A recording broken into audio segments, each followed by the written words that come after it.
Merci fidèles téléspectateurs. Nous avons vraiment une fois de plus retrouvé Bino à travers vos petits écrans partout dans le monde. Vous avez biso na émission na Bino éveil patriotique. Je crois que Lelo le président de l'éveil patriotique, l'évêque Pascal Mukuna, et le monde est reçoit Makambo Ebele, mingi penda Italie actualité, tokolobela likambo ya Seni, tokoya kota la peli likambo ya ba marche kili oyo ko s'annoncer na mois de septembre, mingi pesu tokoya kolobela likambo ya glissement. Et je vous rappelle qu'au cours de cette émission, vous aurez la position officielle. Il y a évêque Pascal Mukuna sur son avenir dans FC Renaissance du Congo. L'équipe technique est en place, conduite par l'infatigable Amegashi Kwaku Vantoto, ainsi que toute l'équipe au Bazoko accompagné Bisso. Nous sommes une fois de plus très heureux en vous disant merci de nous avoir fait confiance. Mais avant que Tokota Namasolo, comme je venais de vous l'annoncer, nous avons sur ce plateau l'évêque Pascal Mukuna. Alors, tous PC Nanzela, à Kokabongo, qu'on salue tous les téléspectateurs au Bazolanda Bisso à travers le monde entier. Topesi Bandekonyoso Bazolanda Bisso, Botemingi, au Basepela Kana Kolande, émission de Bisso V Patriotique. Merci évêque Pascal Mukuna. Dans l'entrejeu, il y a un dossier très criant au Zoé Baté et comme Mambo Kawapi. Sur le dossier, il y a désignation, il y a Fitir, président, et il y a Seni. Tout le monde y a tractation, kili, tout ça. Mais toujours comme on a arbitrage, il y a Assemblée nationale. Yope loko la moko, il y a notable, il y a République démocratique du Congo et président, il y a éveil patriotique, surtout membre, il y a ERC. Ozomo na teki likambo ezo kinemabe. Oyebi mokile sukagate. Le problème c'est que ils ont un problème créé de toutes pièces. Il n'y a pas un problème ici. Pourquoi il n'y a pas un problème? L'Ikambwa Seni, est-ce que bandi les lots?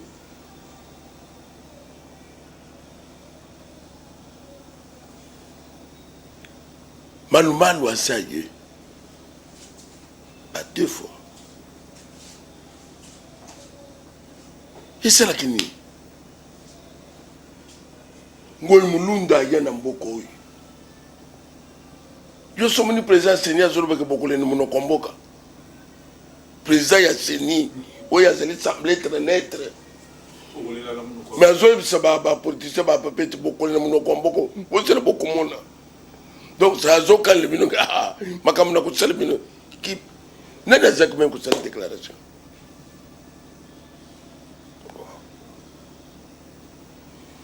Nangaye la Seni. Tout ça par la volonté de M. Kabila. Est-ce que c'est un secret? Les lois sont un problème pour Nanine. C'est un faux débat. Tout le monde qui veut imposer au chef de l'État quelqu'un qui n'est pas de son obédience, la CENI. Tout ce voilé facilité, tout le monde n'a qu'à polélé. Catholique, c'est ou bien qui peut donner les sons à Félix sur le Kambaseni. N'attends au Kabila Zalé ko Batron Sou. Catholique Azagab. Azagite. Batron Sou Basolo Balilo Bazagite. Ou bien Basomo Félix le ko la moi mutumoko ya pamba moko boye. Donc vous avez le mutunabi soit musala ou soit to ko manipuler de gauche à droite. Yende Moko Sakana. C'est ça.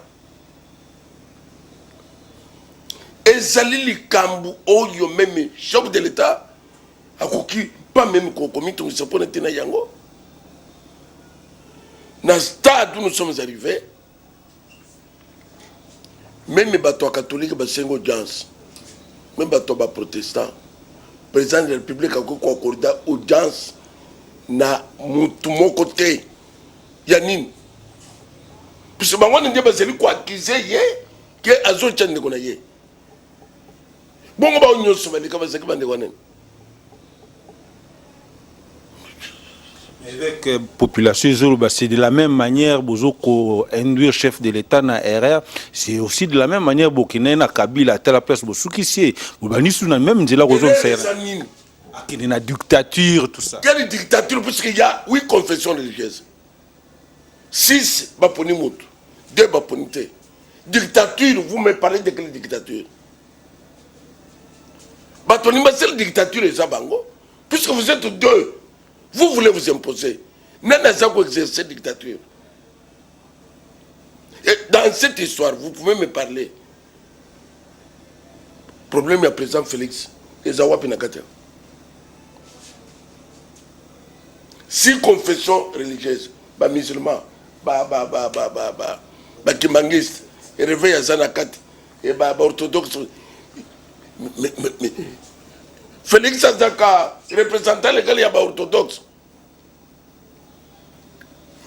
Félix Azali, papa Simon Kimang. Mais quand même, tu raisonner le colabato. Ou catholique pense que Boumbu, Oya Tchaki Batu, depuis longtemps que ça existe. Non. Naza comme c'est yo que corriger bande qu'on est catholique, c'est pas les actes. Nandegenin. Balinga te candidat. Il y a 6 confessions religieuses doit passer. Justement avec une assemblée, Azan a droit il y a combien de candidats pour 6 personnes, 6 confessions religieuses. On a tout relevé le komoko lelo likamwango lobi sina batu balobakate à tel point que même chef spirituel de l'église kimbangiste a lobby yope na habité aux aka ko appuyer par penser na eto réaction na moi mukepe par rapport à déclaration ya papa Simon Kimbangu. Mais nada kolo banana papa. Depuis que le Kambwaseni est bandit. Bandi qu'on a pu soba kimbangiste va se conduire dans ndenge Yamalam. Ils n'ont jamais protesté. Ils n'ont jamais déclaré, réclamé quelque chose. Mais, président Félix, moi je vois que c'est un président où on comprendre Bola Mounaye, Nabou Tounaye à sens, il y a aucun namakamnendenga bien, Nassima. Les lots Zoloba. Oh, c'est plus que Zakadima. Ou soit, et puis même Wamba. Kalonji. Qu'est-ce que le problème est allé? N'évitez ce rabima qui est souci. Kadima cause la qui manguiste. Ngai place na zela, na zakna ban souci. Il faut na zalaka na ba kadima, ba mutombo, bani. Oui, ezali Zamba Songa, Batozo c'est le locaux, mais ils seront confiés. Kadimazaki mangiste. Ceux qui battent mangiste vont trouver que tous autres tinda Kadima. Ou bien ils allaient pas à Zaka Sayen. Ils seraient pour mes alliés. Bon, on a un Zalakinen. Bon, on a un Zalakinen. Bon, c'est un faux débat. Naza ko appuyer Papa Simon yakimangiste. Papa Simon, ce qu'on a nanga bakimangiste. Je suis de cœur avec vous, je vous soutiens. Topesaki kombo wana Papa Kadima kandina biso kuna na seni. Pona nini mbala liboso tomona likambo boye basengi biso biso pe tosepelaki na yango. Yango topesaki kombo wana Papa Kadima. Tozali sûr que mokili mobimba bozali kolanda biso na likambo oyo ya seni candidat na biso Papa Kadima topesaki kombo o mukenza amba pesi biso yango wana tosilisi na kombo tata mwana pe tata molimo santo. Amen. Ils ont soutenir Kimangiste. Candidat ya Kimangiste à Koubima.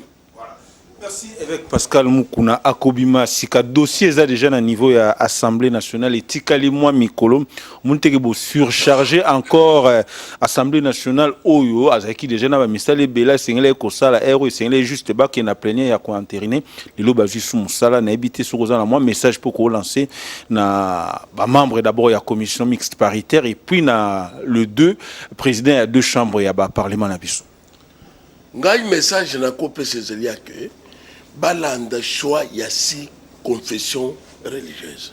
C'est la démocratie.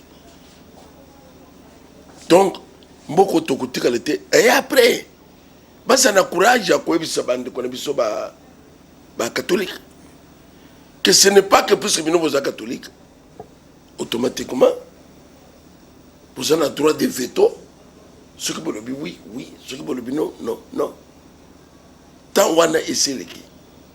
Ne sais que la fois passée que bande qu'on a vu soit catholique ba ko lembisa mitema ya bamboka nyonso au moins na Canada batu balemba kaka ningo zomona boy dozo mona bandako ya nzambe tikali parfois ya bakomi ko sala ba fête suko comme les États-Unis bangunde ba salaki ba américain ba lemba ba la pa balobi pardon bakani ya bango nzela biso tokene ya biso boy pona nini kaka boy omona ka lere bapona ka ba président des États-Unis usuma na sango baso benga ba pasteur évangélique de besoin pour sambela pona bango balemba kaka ningo zomona boy bato basali ba sango catholique na makambo boy ezaka l'état congolais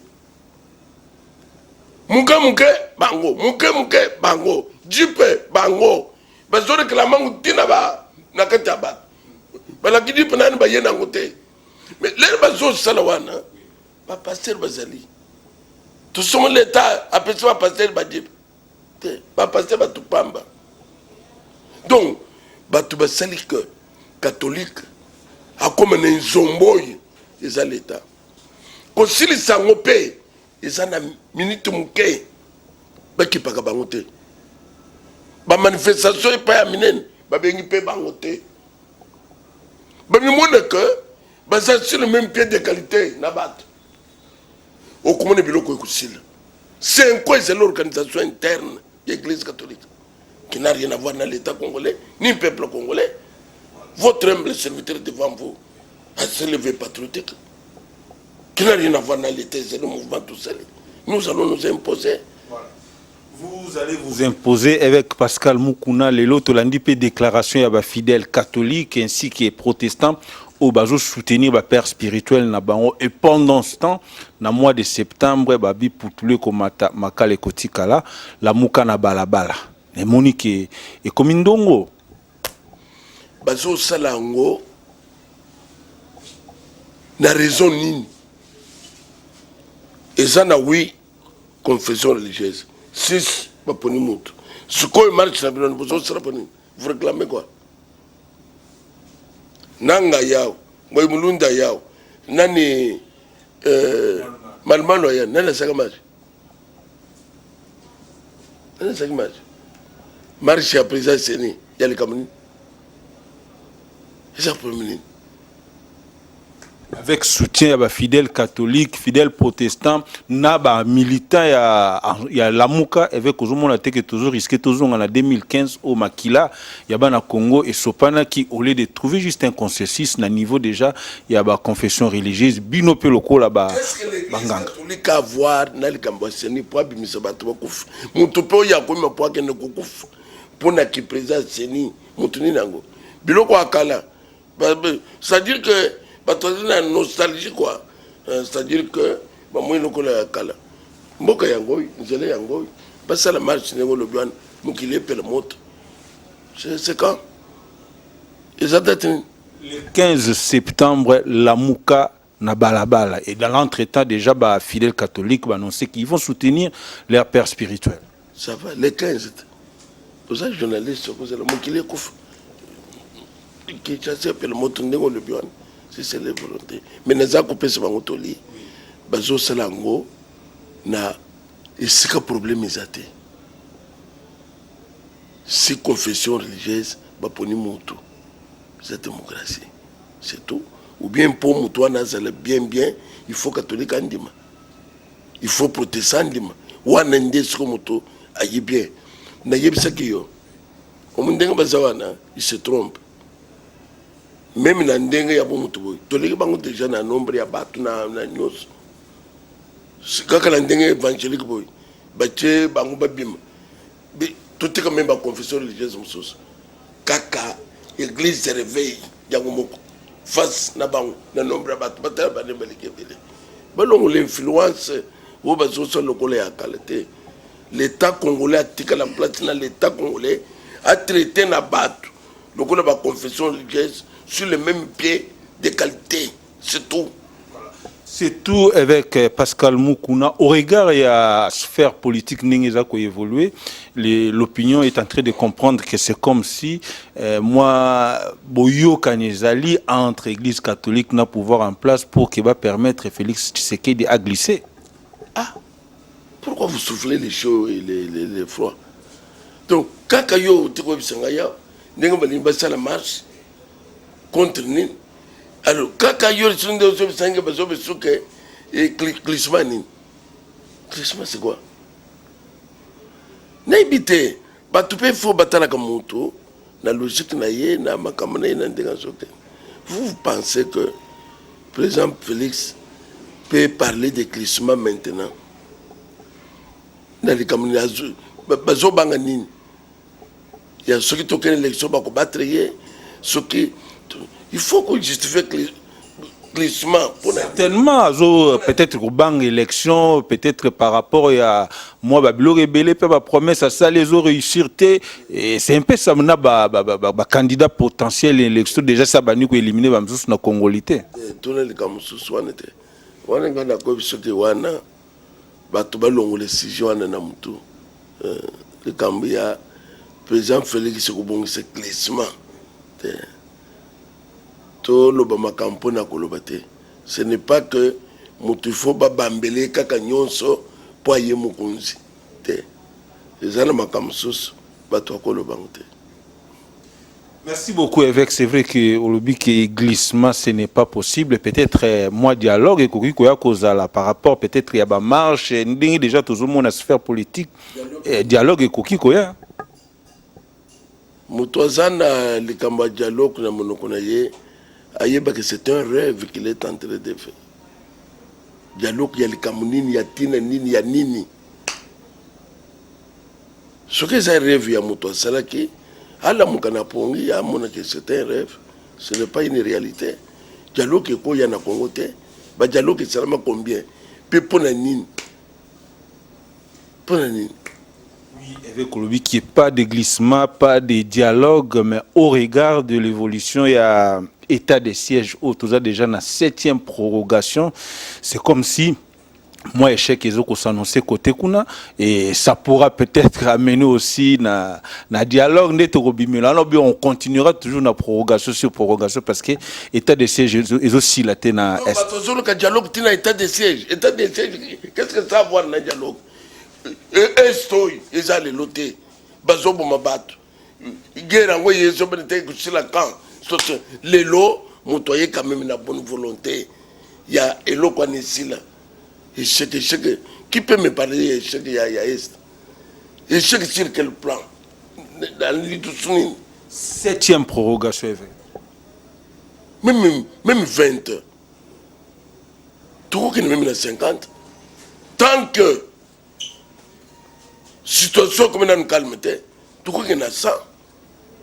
Pour la question, c'est qu'il y a que est ezwa kimia c'est comme la mission zari ya nombre ya nini uwe kimia ya est muto zobunda bato akini bazawana sur place muto zobunda ba américain ba komi sur place mino ko sala gango bozala ko s'occuper même na souci muke ya kulukila bango solution que les chèques a été d'urgence na moment tozolo bao on est en train de conquérir problème c'est plus que makambo izo sel bato ba yebi angote les gens ne sont pas informés.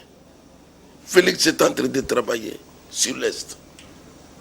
C'est un président à féliciter. Azana souci à Congo. Azana souci à Nyos, Yamai. Souci à Nzela. Souci à Bana classe. Souci à le foot à battre. Papa, Nazana image à Camerounais. N'a coupé son cochango. Basolo Baboui. Ba Congolais, topé sa bango nyos bakoluka. Et ba pesa bisoka eloko moko. Président na bango. Ce qui tous en a président, le Félix à Congo, Cameroun et bon. Moi je suis Camerounais. Moi en tant que Camerounais, je demande au peuple congolais. On vous donne M. Paul Biya, le président de l'Assemblée nationale du Cameroun, le président du Sénat, toute l'Assemblée nationale du Cameroun, tout le Sénat du Cameroun, tout le gouvernement du Cameroun, vous nous donnez seulement une seule personne. Félix Tshisekedi au Cameroun, ce n'est que tout ce que non, c'est que ça va changer. Là, notre pays, vraiment, ça va changer. Les choses vont changer dans notre pays. Okay, on aura la liberté. Pourquoi voir l'interne? Vous ne voyez pas ça. Depuis que ce pays existe, les Congolais peuvent dire maintenant, Seigneur Dieu de gloire, merci. Pourquoi? Tu nous as donné un président où il y a un souci, il y a un boka. Mais d'art, il y a un souci, il y a un critiquer l'état d'urgence. Que boka monoko. Puisque l'état d'urgence, ils ont qu'à tenir la moussala, na est. L'état d'urgence. Même fouille à Pamba. Vous fouillez nan batuna bandako, qu'est-ce que c'est nana salam? Pour identifier kaka. Tout d'abord, kaka vous checkende, bakunzi na biso armée, le Rwandais na kati. Yo sommes général, il y a Congo démocratique.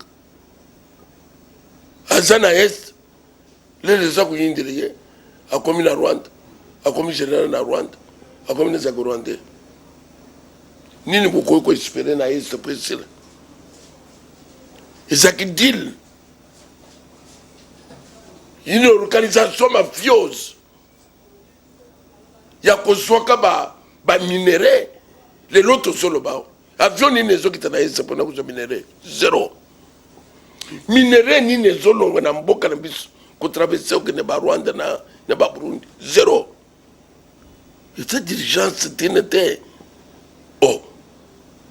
Aux a besoin de minerai à Congo démocratique. Il y a qu'un voie normale. Somba yango. Voilà l'homme Félix. Hein? Merci beaucoup évêque. Toujours na eloko ezo fragiliser beaucoup plus pouvoir en place. Tous en a union sacrée, il y a déjà des grognes, la mouka côté paye, mais déjà na niveau il y a union sacrée.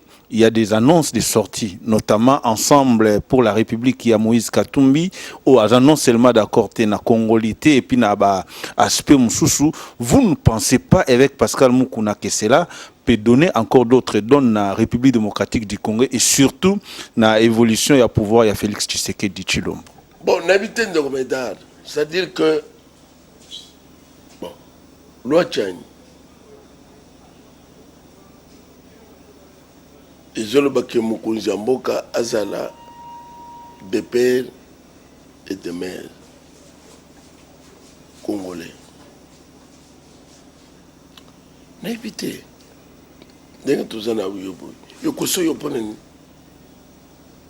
et ça peut nous sécuriser puisque tous les présidents oyo mboka ekomaki na maboko ya bapaya tokomi te bapaya na armée, bapaya na la police, bapaya na ba société, bapaya partout. Yo so mona papa to voyage ka mopaya ye na mboka azoteka mikate azocha na mwambanguba mopaya nde musali aye kusala bongo ba mama na bisoyi isi mopaya sala tout monde comme ça mike isala miao pour la nini nationalité douteuse mais ce qu'on doit tchani eza ko sécuriser ce qui le bon moto azala burkinabé moto azala parfois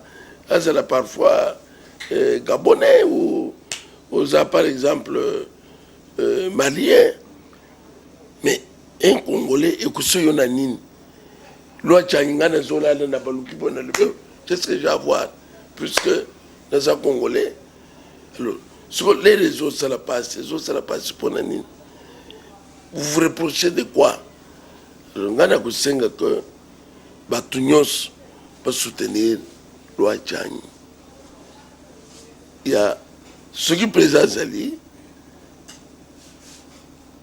a favorisé banamboka que banamboka bafandi bapainde basimbi pour nani c'est plus qu'azana lien na baton de wela kana donc loi tchani to betela maboko merci mais justement ko betela maboko avec monte ki ezo kuningisa mwa muke union sacrée le so union sacrée kufi FCC kufa kitoke wapi non ko lo bateke so ki union sacrée kufi toke ne wapi union sacrée zani nzambe tout ça qui na FCC cache ekufa te mukile kufi union sacrée zali isanga bato bayokani ndenge bayokani wana yokani sike union sacrée kuteka libele union sacrée zalelo na tango papa ete na bango nzaka libondi union sacrée zalaka te ekufa te esiko Congo ekufaka union sacrée alelo yokani te kuteka libele après l'élection de kuteka la ekopanza na te donc on est habile côté à koloba ke oh pour monter ce que ekufi vraiment tout le monde passe avec Kolobi que Tokomo n'a pas cité, mais il y a un incident malheureux qui vient de s'abattre parce que les lots, de plus en plus, c'est comme si vous allez perdre le Katanga. Oh, les lots, tu dis que ensemble pour la République, Peso, Pesé, Nanga, Mwana, Misaki sur Baba, Kyungwa, Kumanza, oh, les lots, Atiki, Bisomonte, et qu'on change, pe badon na Katanga. De Okoyeba que Mbokeze Nzambe, ezalaka ya batute. Katanga, ezali moko ya ba province ya Congo démocratique moto akokabola Katanga na Congo azate c'est là où koyeba que les alaki ba bakungute c'est le peuple katangais o yazali attaché na mabele na mboka na peuple batu na bango. Ne faut pas suivre le discours ya ba politiciens o besaka makambo na ba ambition ya politique le qu'on a nos unités à changer langage. C'est pas ça. Katanga ils ont des kimia. Côté écologique kimia, côté kalemipe kimia. Merci beaucoup avec Pascal Moukouna. Je rappelle à tous les téléspectateurs qui nous suivent à travers le monde que c'est bien sûr votre émission Éveil patriotique. Toyambi Bongo, le président, il y a Éveil patriotique avec Pascal Moukouna. Avec Tolingi Sikato Mekamo Mke Kozwape, appréciation sur le travail au IGF Azosala. Et d'autres opinions disent que c'est beaucoup plus sectoriel. Ceux qui sont en Ngambo ya ba ministre UDPS, ba chimwa mai na vino na bango, mais ceux qui ba ministre msusu nde manzake bimi na IGF. Na ibite medal. Izakani.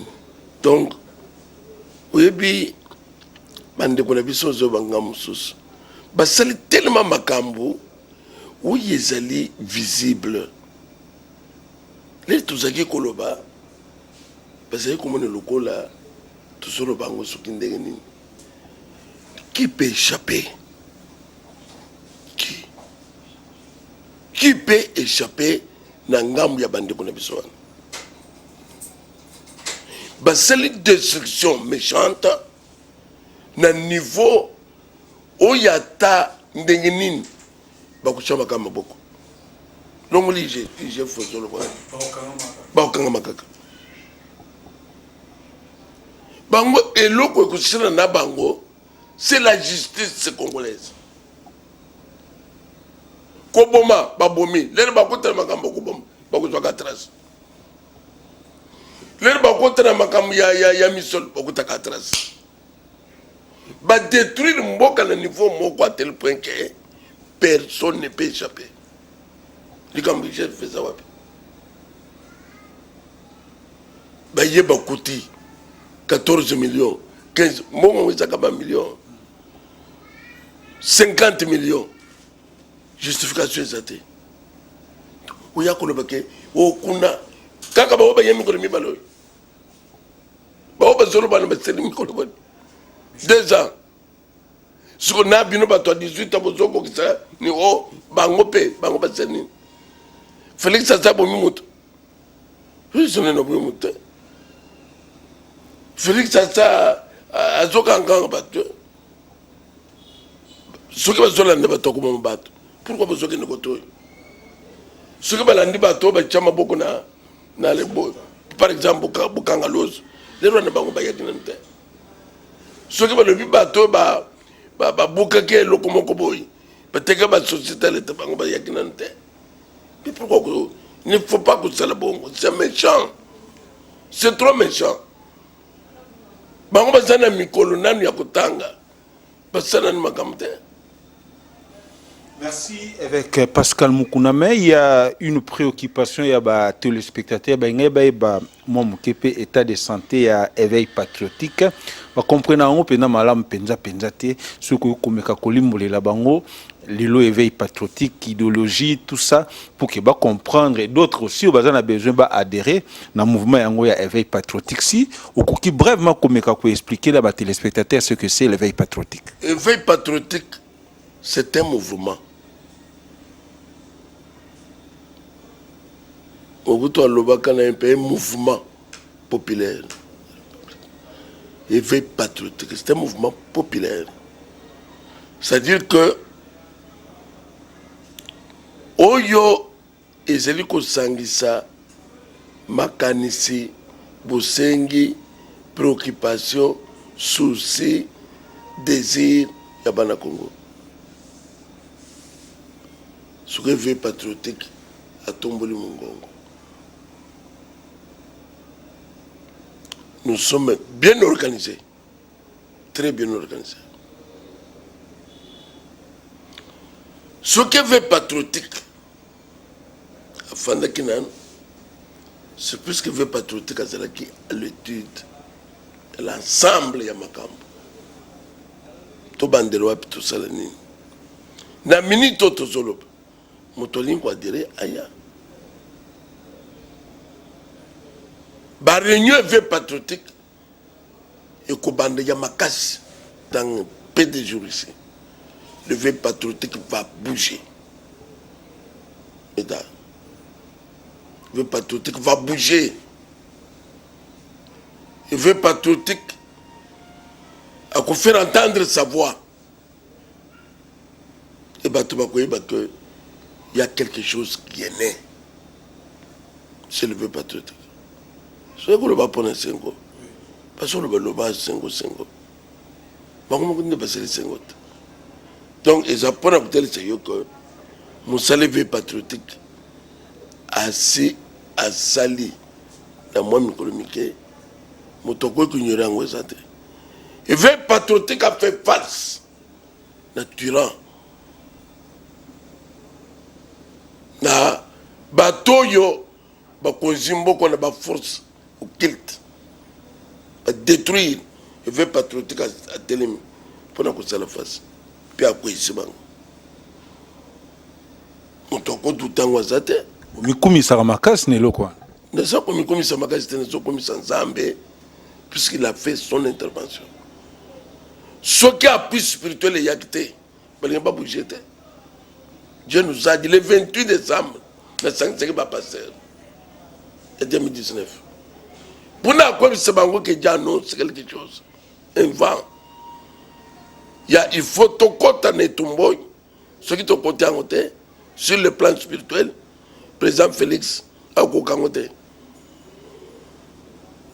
Bango bezali, ko sana ndenga nzoto, biso tozali ko accompagner l'itoy sur le plan spirituel. Et kaka ndenge nzamba lobaki, j'ai annoncé ça et da mutoko contredire ngazate. Na lobaki boy. Coalition FCC cash et kokufa. Ne veut pas tout. Parlement et Kopanzan, Sénat Kopanzan, gouvernement Ilukamba et Kokwei, Kabila Kozali isolé. Batunyo Sosana Bangwan, Bakukima yo, Bakubanokolo Bafachibe, béton. Yebisanga Likambo et Salamité Zalikamani. Tu communies Salamité. Tout ce que j'avais prédit dans le cadre de l'éveil patriotique s'est accompli. Donc, en ce moment-là, il ne faut pas trop comprendre que l'éveil patriotique, c'est aussi un mouvement spirituel. Puisque c'est un mouvement, il y a un homme de Dieu. Homme de Dieu. Ce qui m'ont parfois, mon neveu patriotique, le Kona Kamwe, le Kapam, se trompe. Se trompe. N'a pas annoncé les choses. On m'a venu. N'a pas annoncé les choses bien avant. Que voilà ce qui va se passer. Bien après, ce que je veux dire, c'est salamité. C'est ça le patriotique. Merci beaucoup, évêque Pascal Mukuna. Toko revenir au cours d'une grande émission pour que Tomekako s'assoie beaucoup plus sur l'éveil patriotique. Mais tellement que temps a pressé, juste un petit volet sur l'avenir et évêque Pascal Mukuna na FC Renaissance du Congo. Juste après, mise en place, il y a un nouveau comité. Tu éviter évêque Pascal Mukuna à se retirer, à se reposer ou à jouer rôle na Renaissance du Congo. Non.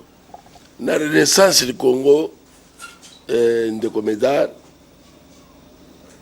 la Renaissance du Congo, Moutoumoko a consulté, évêque à se retirer, évêque à respecter Malobanaye, ou ya lobaki, kaka mukolo ya liboso, na lobaki boy, bokende bolu kamutu, aya kozo place, ya section foot, ngana kena conseil d'administration.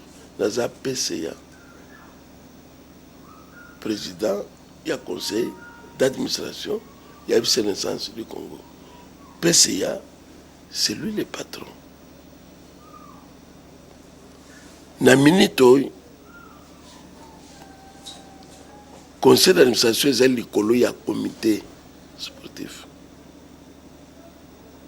Même les lots, Toko Baksa Junior, Toko Baksa Basket, Toko Baksa Ninboy. Donc, conseil d'administration, et à l'écolo, il y a comité foot. Bango, les besoins de la Cambazo, ce rapport. Ce qui, par exemple, le conseil d'administration a trouvé que ma Cambazo semble bien, il peut écrire que non, au niveau Bokomi, Bossala, stop. Il y a quelque chose qui ne va pas. Venez. Et ça, pouvoir, il y a conseil d'administration. Donc, mon quand c'était que fait, à ticket équipe. Mais, comité en place, tout le Tchango, bah, je vais travailler librement. Sans interférence. Mais il me faut rapport dans Moussana Bango. Moussana Bango, ils ont temble bien. Nous avons dit, tout ça n'est pas qu'un ilbosso. Puis surtout, quand tu viens dans le moment, ma cambizo temble bien. Mais ce que ma cambizo temble bien, ok. Voilà le rôle. Oyo évêque à jouer jusqu'au Renaissance du Congo. en tant que PCA, s'il faut que nous fassions la taille, nous sommes le pacal. Nous sommes ça, c'est équipe. Mais avec que joue un rôle, il y a un nègre qui est bosso, ça non. Les autres gens na Willy mandat, ceux qui mandat na yépé ici, ceux qui va rené va voter le président Moussous aïe, ceux qui va voter les choses Simon Moussous aïe, mais que veut qu'il y a quelque chose de, veut qu'il sage, qu'il géniteur, veut qu'il Moussissa ya équipe Renaissance. bayembela ko pe ke babosanaka te makambo nyonso sala na kati ya FC Renaissance 7 ans ils ont été jour pour jour comme cette équipe na niveau moko na ba avec club na banine na 7 ans même équipe en Afrique non 7 ans c'est l'exploit Renaissance a bougé Mokili na évêque c'est-à-dire qu'il y a 7 ans au Seli Makambo, au Béké Moussou 7 ans, d'ailleurs, il y a 2 ans déjà, 3 ans, tout ça qui est déjà en Afrique. Il y a 2 ans. Donc, ils ont pas noté que tout c'est un monument. Donc, on a dit que Moutounyos, les Sanga, les Bokeh, moi, je suis en Renaissance. Aya, surtout autour, il y a Boumoko, il y a Bolingo. L'équipe Merci beaucoup, évêque Pascal Mukuna. Nous allons peut-être terminer Nayo à travers un mot d'encouragement parce que bientôt championnat et Zozonga. Lilobani nous opé sanaba na Renaissance Nyonso ya monde entier ici que na ba joueur na ba nouveau dirigeant ya FC Renaissance du Congo. Nazali ko bisa ba Nyonso Bumoko. Makambia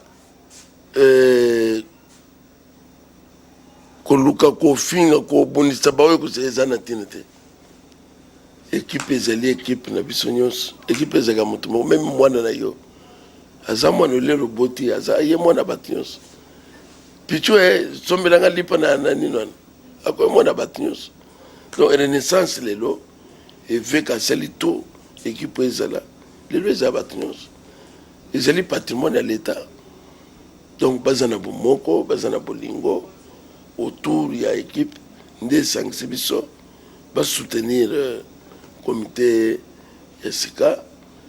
Tout ce qui va beaucoup de to komi penza na suka ya éveil patriotique na biso ya mokolo mwalelo kasi yambo toka bwana évêque Pascal Mukuna to nga to juste mon na ya suka peut-être to kinde ko clôturer parce que ngongeza ngonga bon le basuka na ko pesa katolina bande ko le biso ba protestant na catholique que pardon Cholet pardon bande ko le biso ya ba protestant donc tant nous sommes la catholique na protestante o izali tour ya bakimangiste biso réveil to le bi bazwa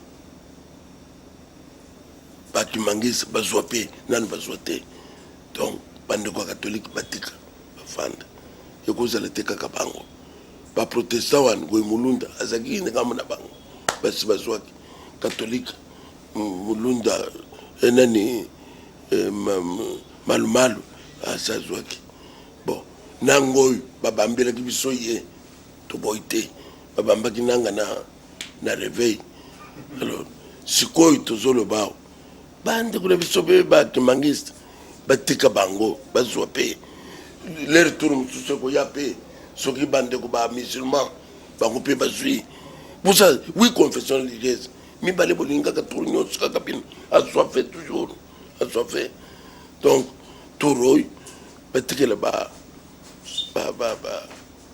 kimangiste bango pe ba chimutu na seni bande ko catholique na zolande bino bozolande nga bien bokene ko fanda bo s'occuper na musala ya Yesu Christ bo fanda na bande ko mususu makambo ko misa batu na balabala pona présence ni ils a sans objet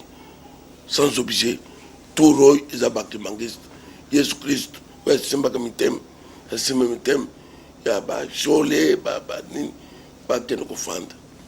Merci beaucoup avec Pascal Mukuna. Merci à tous les téléspectateurs qui nous suivent à travers le monde entier sur YouTube, sur Facebook, ainsi que sur la radio-télévision ACK et d'autres chaînes partenaires. Tozaki Bongo.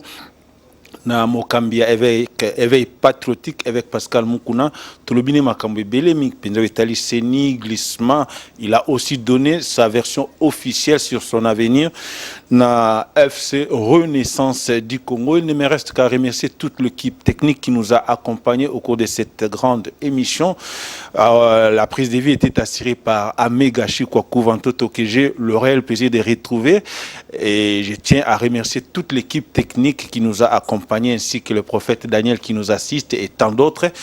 Merci beaucoup et nous allons nous retrouver avec vous très prochainement sur la même fréquence et toutes les plateformes de réseaux sociaux. Merci beaucoup.